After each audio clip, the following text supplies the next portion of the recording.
You might be keenly aware of what you do like and don't like about working remotely. This in itself offers clear clues and cues to guide us in developing strategies to stay focused and motivated. Yet we can dive deeper into this question of motivation and look for and tap into what are the things that really fire us up and get us in the zone when working from home. In our last video, I shared some examples about what I love about working from home.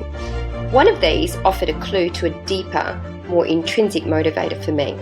I talked about how much I love freedom when I'm working from home, and that sense of freedom directly taps into a core psychological driver and need that I have related to my autonomy. I feel really good when I can work autonomously and have the freedom to structure my day and make decisions. The opposite is also true. If I have to follow a really strict regime in a highly structured, process-orientated environment, I can quickly feel stifled. I had a role like that once in a change management team, which was very much focused on churning out centralised communications, and the repetitive, routine nature of the work very quickly left me feeling lacking in stimulation and quite demotivated. Now, it's really critical to be mindful at this point that this is simply an example about what makes me tick. Everyone's different, and what motivates me might demotivate you and vice versa. I know many people who find the idea of autonomy to be quite destabilising, so they instead look for routine and structured environments where they feel focused, they feel clarity, and they know exactly what it is that they need to do each day. If we can identify our drivers, the things that fire us up and make us feel really motivated, we can use them to help us when we're working at home. There are 6 commonly cited intrinsic motivators. These are things we do because they fulfill an internal psychological need or desire, rather than being related to something external like a reward, money, food, or prizes. Most of us will resonate with 1 or 2 of these. Which ones are yours? I've already mentioned autonomy. This is when we feel energised by having a sense of freedom and responsibility to take charge and captain our own fate. We want to and can take charge of and make decisions, set direction, and materially shape outcomes.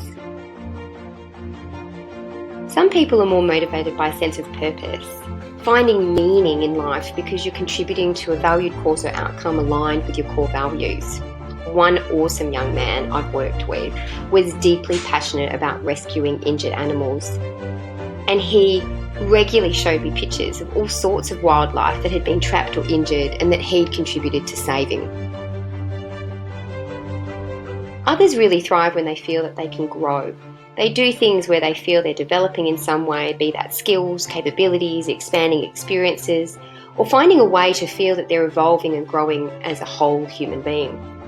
This is my other key motivator, and one of the reasons I do what I do. I love learning new things, expanding my perspectives and my horizons, and sharing this with others to help them in their journey. Those who drive towards mastery seek to build deep knowledge, expertise, or skills to be truly proficient masters of their chosen craft. They can spend years and years building and honing their skills and derive great satisfaction in immersing themselves in deep work. I have many examples of people I've been honoured to work with, many of them extraordinary teachers with countless qualifications and decades of experience under their belt, and taking great pride sharing their skills. People who thrive on challenge are highly stimulated by tasks or situations that demand they extend themselves, show courage, tenacity, and grit to reach a goal or outcome. Obvious examples can be found all around the sporting world, whether it's world-class tennis players, golfers, footballers, swimmers, athletes, and so on. Another major driver for some of us is recognition, a sense of feeling valued, appreciated, or recognised for what we do.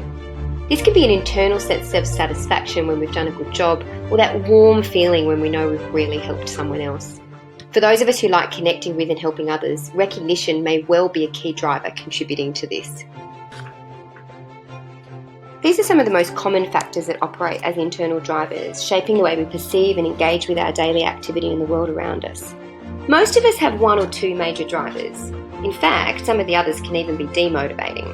For example, challenge can be really demoralising for me, especially if it's pushed too hard and too fast. I had a sales manager once whose tenacious focus on numbers simply left me feeling burdened and less engaged with my work.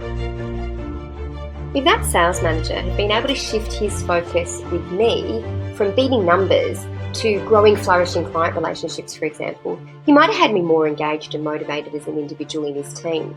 It's a good case in point because everyone is different, and as leaders in particular, we really need to find what that lever is to tap into with each of our team members. So what are your drivers, and how can these help you work better remotely?